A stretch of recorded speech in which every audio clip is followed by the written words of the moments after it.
बिहार चुनाव पर आप देख रहे हैं हमारी खास कवरेज। सबसे सटीक एग्जिट पोल्स के नतीजों का विश्लेषण न्यूज 24 पर आप देख सकते हैं। और अभी तक जो एग्जिट पोल आए हैं, एबीपी सी वोटर का, टाइम्स नाउ सी वोटर का और रिपब्लिक भारत और जन की बात का जो एग्जिट पोल आया है, कांटे की टक्कर, लेकिन विपक्षी महागठबंधन को बढ़त मिलती दिख रही है। जन की बात के मुताबिक विपक्षी महागठबंधन सरकार बनाने जा रहा है। सबसे बेहतरीन प्रदर्शन किया है तेजस्वी ने, आरजेडी सिंगल लार्जेस्ट पार्टी बनकर उभर रही है। और 15 साल में सबसे बुरा प्रदर्शन नीतीश कुमार का।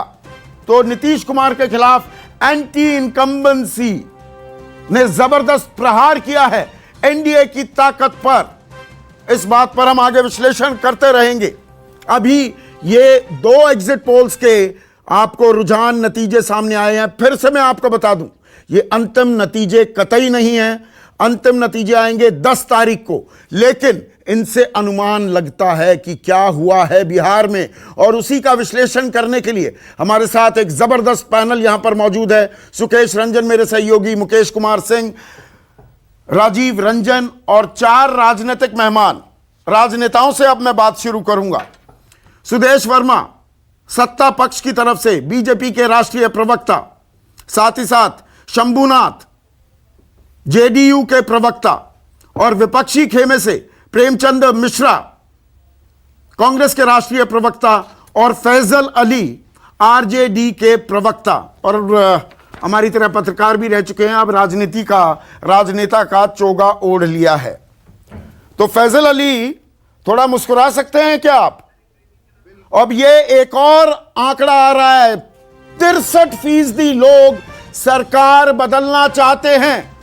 टुडेज चाणक्य का ये आंकड़ा, तो ये तो लहर की तरफ 63% अगर बदलाव चाहने की बात कर रहे हैं तो ये कोई अटका हुआ चुनाव नहीं दिखेगा। ये तो फिर स्वीप की बात है, जो हम लगातार इस बात को कह रहे हैं। सुकेश रंजन यहां पर कह रहे हैं कि ये स्वीप होगी, या तो एक तरफा होगा, एक तरफ जाएगा। ट्रैक्शन आ गई नौकरियों के मुद्दे को लेकर, तो विपक्षी महाखेमा होम एंड ड्राई। और अगर वो नहीं है, अगर हां थोड़ा बहुत बात बनी, हवा नहीं चली है, तो एनडीए सरकार बनाने जा रहा है। लेकिन टुडेज चाणक्य कह रहा है कि 63% लोग सरकार बदलना चाहते हैं। नीतीश कुमार के खिलाफ साफ नाराजगी दिखते हुए फैजल अली, जो ये आंकड़े बता रहे हैं, मुतमईन है इनसे या इससे भी ऊंची ताल ठोक रहे हैं? नहीं, पहली बात तो ये कि जो आंकड़े दिखा रहे हैं उसमें किसी भी आंकड़े में, सारे जो पोल्स हैं उसमें हम लोगों की विजय दिखाई जा रही है, ये एक बात है। लेकिन हम लोगों का जो अपना आकलन है संदीप जी, बहुत कंजर्वेटिव एस्टिमेट जो हम लोगों का है, उसमें भी हम लोग 150 के आसपास दिख रहे हैं। तो हम लोगों को थोड़ा सा आश्चर्य होगा अगर हम लोग 150 के नीचे रहते हैं। और आपको याद होगा, सुकेश जी ने भी कहा था और आप लोग भी कह रहे थे हमेशा कि ये एक तरफा इलेक्शन इस बार हो रहा है। और सेकंड फेज के बाद भी मैंने जब कहा था, शायद आपके चैनल पे ही कहा था, तो लोग मुस्कुरा रहे थे कि हम लोग जीत रहे हैं। और सेकेंड फेज के बाद ही हम लोग ने जो बहुमत का आंकड़ा है तकरीबन वहां तक पहुंच गए थे सेकेंड फेज के बाद। और थर्ड फेज के बाद हम लोग उससे बहुत ऊपर आ रहे हैं। तो हमारा अपना अंदाजा ये है, फील्ड में रहने के बावजूद, और जो हम लोग का पार्टी का अपना आकलन है कि हम लोग 150 से 165। आप 150 की बात कर रहे हैं, पर मैं एक करेक्शन कर दूं। आपने कहा कि दोनों एग्जिट पोल हमारी सरकार बनाते दिखा रहे हैं। मैं एवरेज फिगर लूंगा तो सी वोटर का जो पोल है वो अभी आपकी सरकार नहीं बना रहा है। आप 120 पर अटके हुए हैं, बहुमत के आंकड़े से 2 दूर हैं। ये बातें भी पकड़ना बहुत जरूरी हो जाता है जब भी हम विश्लेषण करें। आप सही कह रहे हैं, लेकिन मैंने अपना बताया कि पार्टी का जो अपना हाँ, वो ठीक है। तो प्रेम बाबू, मुझे ये बताइए, अब आप भी थोड़ी राहत की सांस ले रहे हैं या दरअसल अभी धुकधुकी बरकरार है कि हाँ आरजेडी सिंगल लार्जेस्ट पार्टी, हमारा क्या होगा बाबू, हमने इनको पूरा समर्थन दे पाए हैं या हम कमजोर कड़ी साबित हुए? नहीं, हम कहीं कमजोर कड़ी साबित नहीं हुए हैं। मेरा आरंभ से मानना था कि जो बिहार की परिस्थितियां हैं वो पहले से, जो ही कैंपेन स्टार्ट हुआ उस समय से ही ये इंडिकेशन दे रहे थे लोग कि ये इलेक्शन वोट फॉर चेंज के लोग कहीं न कहीं सरकार के क्रियाकलापों से उनमें बहुत नाराजगी थी। जो दावे अखबारों में और टीवी में किया जाता रहा है सरकार के द्वारा, वो आसपास लोगों ने महसूस ही नहीं किया कि अगर डेवलपमेंट की इतनी बात हो रही है तो हमारे आसपास वो चीजें क्यों नहीं दिख रही, चाहे स्वास्थ्य सेवा हो, शिक्षा हो, हमारा रोजमर्रा के जीवन। नहीं, वो तो चुनाव में हो गई सारी बातें, अब ईवीएम में कैद हो गए सारे वोट। मेरा सवाल आपसे बिल्कुल सीधा है, 21 से 29 आपका आंकड़ा बताया जा रहा है प्रेम बाबू, मतलब 25 सीटें, मतलब कमजोर कड़ी आप ही हैं। ये जो 120 130 सीटें अभी बताई जा रही हैं विपक्षी महागठबंधन की, जो फैजल दावा ठोक रहे हैं हम 150 लेकर जाएंगे, उसके लिए आपको 45-50 जीतनी पड़ेंगी। हाँ, मैं वही कह रहा था कि देखिए, एग्जिट पोल, ओपिनियन पोल आप लोग दिखाते हैं, आपका विषय है, उस पर हमें कोई एतराज आपत्ति नहीं है, लेकिन जो जनता का समर्थन मिला ना हमें, वो इससे मेल नहीं खाता। हमें इससे अधिक सीटें आएंगी, वो मैं कह रहा हूं। ठीक है, चीजें अभी तो थोड़ा सा ये आंकड़ों का खेल थोड़ा और समझाते हैं, और उसके बाद सुदेश और शंभुनाथ के पास भी मैं लिए चलूंगा आप लोगों को, लेकिन पहले आपको अपने दूसरे स्टूडियो में लिए चलता हूं। मेरे सहयोगी साउद वहां मौजूद हैं और वो थोड़ी तस्वीर और साफ करेंगे आपके लिए। साउद।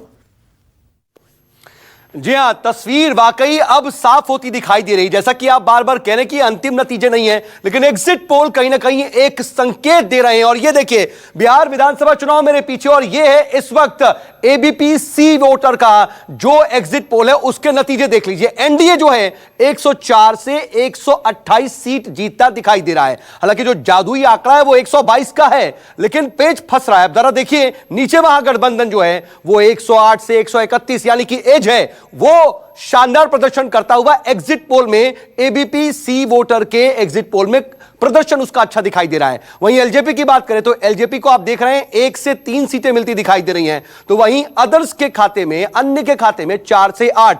लेकिन यही दिलचस्प है स्थिति, अंतिम आंकड़ा भले नहीं है, लेकिन आरजेडी और अगर पूरा महागठबंधन का हम आंकड़ा देखें तो वो काफी अच्छा प्रदर्शन करता दिखाई दे रहा है। लेकिन अब जरा अलग अलग करके देख लीजिए किस तरीके से एनडीए का प्रदर्शन है और किसके खाते में कितनी सीटें। अब ये आंकड़ा आपके सामने है। अगर एबीपी सी वोटर को देखें और एनडीए के आंकड़ों को देखें तो एनडीए जो आपको इस वक्त अपने टेलीविजन स्क्रीन के बाईं ओर दिखाई दे रहे हैं, उसमें जेडीयू को 38 से 46 सीट मिलती दिखाई दे रही हैं। वहीं बीजेपी के खाते में 61 से 74 सीट जाती दिखाई दे रही हैं। और इसके अलावा आपको 1 से 4 आरएलएसपी और हमको 0 से 4। वहीं अगर महागठबंधन की बात करें तो वहां पर आरजेडी को 81 से 89 सीटें मिलती दिखाई दे रही हैं और सबसे बड़ी पार्टी बनकर उभरती हुई दिखाई दे रही है। कांग्रेस का भी प्रदर्शन जो है वो 21 से 29 सीट का इस वक्त नजर आ रहा है। जबकि अदर्स की बात कर ले, जिसमें महागठबंधन की जो दूसरी पार्टियां हैं, उनके खाते में 6 से 13 सीटें जाती दिखाई दे रही हैं। ये एबीपी सी वोटर के एग्जिट पोल के आंकड़े हैं। बहुत बहुत शुक्रिया शंभू और साउद। शंभुनाथ, जो मेरे सहयोगी भी समझा रहे हैं, और जो ये एग्जिट पोल के जो आंकड़े आ रहे हैं, ये अंतिम नतीजे कतई नहीं है, लेकिन 15 साल में नीतीश कुमार का, आपकी पार्टी का सबसे बुरा प्रदर्शन है, जो ये संकेत मिल रहे हैं। देखिए, ये मेरा स्पष्ट मानना है और कई बार ये प्रमाणित भी हो चुका है कि जो भीड़ है वो वोट का पैमाना नहीं बन सकता है। निश्चित रूप से एग्जिट पोल को हम नकार नहीं सकते हैं, लेकिन कई बार ऐसे नतीजे आए हैं कि एग्जिट पोल में कुछ और बताया जा रहा था और नतीजे कुछ और आए। लेकिन दूसरी तरह यह भी एक सच्चाई है, 15 वर्षों के शासन में जिस सरकार ने निरंतर गतिशील रही है, जो सरकार निरंतर गतिशील रही है, उनसे लोगों की अपेक्षाएं बढ़ी थी और लोग उनसे उम्मीदें ज्यादा पाले थे। हाँ, तो ये दिल मांगे मोर वाला बहुत अहम बात कह रहे हैं शंभुनाथ आप। ये दिल मांगे मोर वाला है ना, आप बिजली सड़क पानी देकर कहें कि जी फिर से वोट दे दो, आप उस ओर इशारा कर रहे हैं। वो एंटी इनकम्बेंसी दिखी है क्या? नहीं, हमने तो जो बुनियादी सुविधाएं हैं इस राज्य की, उसको हमने प्रदान किया है जनता को, ये तो सबको समझ में आ रहा है। लेकिन अभी भी हम कह रहे हैं कि जनता किसी भी तरह से वो स्वीकार नहीं करेगी महागठबंधन को।